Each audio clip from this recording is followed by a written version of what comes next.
डर नहीं लगता दोबारा स्टेज पे जाते हुए कि अब फिर ऐसी कोई चीज़ ना हो जाए? नहीं, अब मुझे ये लगता है कि अब मेरा कॉन्फिडेंस खुल गया है कि अगर ऐसी कोई चीज़ करनी हुई तो मैं कर लूँगा। कर हाँ, I can walk in underwear normally. That's हाँ, कंफर्ट जोन से बाहर निकल गया ना।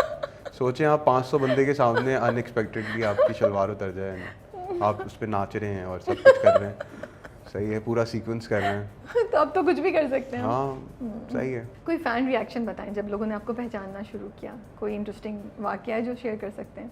और पहली बार कब कुछ ऐसा हुआ जो लाइक यार I like being an actor? अच्छा, शुरू में इनिशियली इट वाज वेरी, मतलब एक पॉइंट होता है ना जहाँ पे आप आधे मशहूर होते हैं, या आपके 1-2 प्रोजेक्ट्स चले होते हैं जो लोगों ने देखे होते हैं, बट लेकिन वो आपको नहीं जानते। तो वो आपके पास आते हैं कि हम आपकी सेल्फी आप प्लीज़ आ जाए सेल्फी लें। अब वो सेल्फी ले रहा है और लेते हुए आपसे कहता है बस आपका कौन सा ड्रामा चल रहा है। आप यूँ खड़े हैं, बताता हूँ, ले तो लो सेल्फी। सेल्फी ली उसने। आप वो वाले एक्टर है ना, किसी और का नाम ले लिया, पता नहीं किसका। शुरू में लोग मुझे पता नहीं क्या बोलते थे, गौहर कोई एक एक्टर है ना, हमारा पूरा नाम बोलते गौहर रशीद की बात कर रहे हैं? गौहर रशीद के भाई है ना? नहीं, मैं गौहर रशीद का भाई नहीं हूँ। तो वही पूछना होता था कि कौन सा ड्रामा है, फिर आप उनको बताते हैं, एक्सप्लेन करते क्या कैरेक्टर है उसमें। तो जाके देख लेना यार, मुझसे क्या पूछ रहा है, अजीब, तुझे पता नहीं है, तूने पिक्चर क्यों ली, डिलीट कर। डिलीट कर अभी। फिर वो आहिस्ते आहिस्ते कुछ प्रोजेक्ट्स हुए, now they come up to me and be like हाँ। बट मैंने mostly I think negative characters किए हैं, शायद इतने कन्विंसिंगली किए हैं कि लोग जब दूर से देखते हैं तो मुझे फील हो जाता है कि वो उसने पहचान लिया है, अब वो पिक्चर लेना चाह रहा है, लेकिन वो पास नहीं आ रहा, उसको डर लग रहा है। कुछ हिम्मत करके आ जाते हैं, लेकिन वो यही कहते हैं आप तो असल में इतने प्यारे और स्वीट से हैं, आप इतनी स्क्रीन पे इतने आप खौफनाक और इस तरह के क्यों? मैं कहा पैसे मिलते हैं मुझे इस काम के भाई, काम टू बी खौफनाक, आई गेट मनी। हाँ, तो इस तरह के वाक़यात होते हैं, ऐसा कुछ हुआ नहीं। हाँ, एक दफ़ा हुआ था, सम्मी जब किया था मैंने, तो एक मॉल में मैं गया था, तो मतलब मैं रैंडमली चला जाता हूँ, जैसे जाते हैं लोग शॉपिंग करने या कुछ करने, तो वहाँ पे एक खातून थी अपने बच्चों के साथ, तो वो पिक्चर ले रही थी, तो उसने कहा अपनी अम्मी को कि आप भी लें, तो उसकी अम्मी ने मना कर दिया। उसकी अम्मी ने कहा कि नहीं, इसने कौन, उन पंजाबी में कुछ कहा कि एने कौन दा चंगा काम किता सम्मी दे नाल, दे मैं ਇਹਦੇ ਨਾਲ पिक्चर लावां, तुसी ठीक नहीं किता ਉਹਦੇ ਨਾਲ, ऐसे ना बहुत ज़्यादा पर्सनल हो गई थी वो। तो मैंने कहा पता नहीं, बहुत ज़्यादा ही शायद कुछ कर दिया। तो ये था एक्सपीरियंस कुछ ऐसा। इंटरेस्टिंग।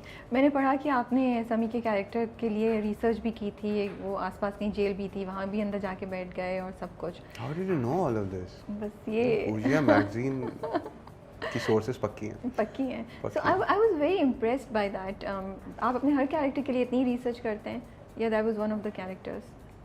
नहीं, सम्मी वाज द लास्ट प्रोजेक्ट जिसके लिए इतनी मैंने मेहनत की थी। तो उसके बाद क्या हुआ? उसके बाद मेहनत करने के लिए मुझे समझ आ गया ज़रूरत नहीं है ना, ज़रूरत नहीं है इतनी करने की मेहनत। उस वक्त आई थिंक काम शुरू में नया नया कर रहा था, तो मुझे ये भी जानना था कि मैं कैसा एक्टर हूँ, या मुझे क्या आता है, कुछ मिस्टेक्स करनी थी, कुछ जानना था। तो उसके लिए when you don't know what to do, you try to do everything. तो वो वन ऑफ द थिंग्स जहाँ पे हम जब शूट कर रहे थे भावलपुर के अंदर, तो वो जो कैरेक्टर था वो मेरे असल ज़िंदगी से बहुत दूर है। वो गांव में पला बड़ा है, वहाँ की मट्टी और वहाँ की रफनेस और उन सब चीज़ों में रहना, और वो mindset to kill someone, you know. तो कंदील बलोच का जो वाक़या हुआ था, उसके भाई का जो इंटरव्यू हुआ था, वो मैंने देखा था और उसने मुझे इंस्पायर किया था। Inspire would not be the right word, मतलब उसको आपने यूज़ किया कि मुझे वो हाँ, रेफरेंस के वो स्टेट ऑफ माइंड कैसा होगा जहाँ पे you actually go and kill someone. I can't. अगर मैं सामने कोई चिड़िया भी रखी हुई हो तो उसको भी कोई चोट हो तो मेरा दिल अंदर से हिल जाएगा। I am that kind of a person. But कोई ऐसा है तो वो क्यों है और किस लिए है, उसको जानना। तो उसके लिए जब हम भावलपुर गए, वहाँ पे हम जब शूट कर रहे होते तो मेरा मेकअप ये होता था कि मैं मट्टी लेता था, उसको यूँ करके ऐसे बालों में डाल लेता था। That was my makeup. और फिर वहाँ पे जो लोकेशंस पे गए, तो एक दफ़ा हम लोकेशन में गए थे, वहाँ पे एक जेल थी, वहाँ पे कुछ अंदर 40-50 कैदी थे, और काफ़ी बड़ी जेल थी वो। तो हमें शूट करना था, उसके अंदर एक सीन हमने करना था, लेकिन वो लाइट्स नहीं हमारी पहुँची थी, वो देर हो गई थी, तो इस वजह से हमारे पास 2-3 घंटे थे, और मैं अपने पूरे अटायर में था, जंजीरें और बाल और ये वो। तो मैंने ऐसी वहाँ के जो पुलिस वाला था उसको मैंने कहा कि यार मुझे अंदर भेज दो, मैं अंदर बैठ के देखना चाहता हूँ। So I went inside, I sat down there for 2-3 hours, और मैंने वहाँ जो भी लोग थे उनसे बात करना शुरू की। वहाँ बहुत स्मेल आ रही थी क्योंकि एक ही वॉशरूम था ओपन, वो सब यूज़ कर रहे थे, एक बंदा नहा भी रहा था सामने। स्मेल मुझे याद है बहुत बहुत ज़्यादा थी वहाँ पे। मैंने एक से बात भी की थी जिसने अपने आई थिंक भाई का कत्ल किया था, उससे तो ऐसे ही बैठा हुआ था साथ, तो मैं उससे पूछ रहा था, बात कर रहा था। And then I found out it's very it's not that you know, it's not good or bad, it's just something that your circumstances make you do. Okay. उसका भी कोई कसूर नहीं है, उसके हालात और चीज़ों ने उसको ऐसा बना दिया। तो वो एक एक्सपीरियंस था, लेकिन वो इसलिए नहीं था क्योंकि मैंने कोई मेथड एक्टिंग करनी थी और मैंने कोई ड्रामे में बहुत कोई किरदार में घुसना था। वो मेरे ज़ाती एक्सपीरियंस के लिए था। Okay. मैं शायद एक्टिंग भी इसलिए करता हूँ क्योंकि मुझे लगता है कि मुझे किरदारों के थ्रू बहुत सारी चीज़ें मिल सकती हैं जो शायद मुझे अपने और किसी काम में ना मिल सके, वो एक्सपीरियंसेस नहीं मिल सके। Okay. तो मुझे इनरिच करता है। तो that was one of those experiences. I don't know, interesting होगा बहुत। हाँ, आई एम श्योर अंडरस्टैंडिंग भी बहुत आपको आई होगी, and I think it did impact your character, your performance. I am sure. हाँ, and I also witness this one thing. वहाँ हम गाँव में शूट कर रहे थे, तो एक बंदा जो था उसके पैर के नीचे जो है ना किसी सांप ने काटा था। तो वो काटा था, तो वो सांप एक्चुअली काटने के बाद वो वहीं स्टिक हो गया था, मर गया था। और वो 2 दिन से उसको लेके घूम रहा था और वो लटका हुआ था ड्राई आउट सा। तो हमने वहाँ के जो लैंडलॉर्ड्स थे उनसे पूछा, कह रहे हैं ये बहुत रफ एंड टफ लोग हैं, ये इसी तरह रहते हैं, इनको सांप काट लेता है, खून निकाल देते हैं, क्योंकि वो उसी मिट्टी में और उसी चीज़ों में रहने वाले लोग हैं। तो वो एक्सपीरियंस करना देखना बड़ा मज़े का था कि अच्छा how capable human body is to survive, you know. हम ज़रा सी तकलीफ पे ऐसे होते हैं, वो लोग इस तरह रह रहे हैं।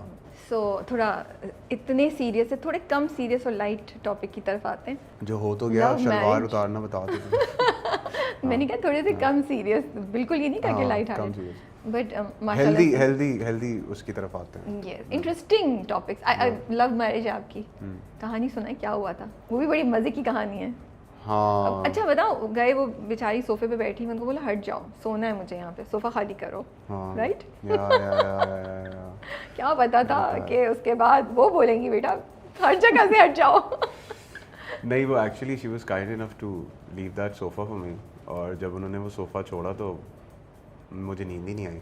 हुआ ये था, उसका बैकग्राउंड थोड़ा सा बता देता हूँ कि मैं वैसे मजाक कर रही थी आपको तंग करने के लिए, मुझे आई एम श्योर सही हुआ होगा। दैट्स फाइन, बट वो आपने बात ऐसी की तो मैं उसी मोमेंट में हूँ, तो that's why I didn't react to it. But like वो उसका बैकग्राउंड थोड़ा ये था कि उडारी की रैंप वॉक थी, कोई शो था, ब्राइडल का शो भी चल रहा था, और उसके लिए उन्होंने मुझे कॉल की। मैं शूट का अगेन रात भर का काम करके आया हुआ था, तो सुबह ही कॉल आई कि प्लीज़ ये बहुत लास्ट मोमेंट में हमने करना है, आप आ जाएँ और ये वो। तो मैं गया वहाँ पे, हमने रिहर्सल्स की। तो रिहर्सल्स के बाद शो में 1 घंटा था। मैंने कहा मैं घर जाऊँ, तो मैं MD ऑफिस वहीं चला गया। मैंने कहा वहीं जाके थोड़ी देर मैं नैप ले लूँगा, then I am gonna come back. तो वहाँ पे शूट चल रही थी मेकअप रूम में, और एक्टर्स भी थे। तो मेरा दोस्त था एक, उसके साथ मैं एंटर हुआ तो दरवाज़ा खुला तो काफ़ी एक्टर्स उसको देख के एक्साइटेड हो गए, और वो उसके फ्रेंड्स थे, तो वो बहुत सारी एनर्जी के साथ उसकी तरफ आ रहे थे कि ये वो उसका नाम लेते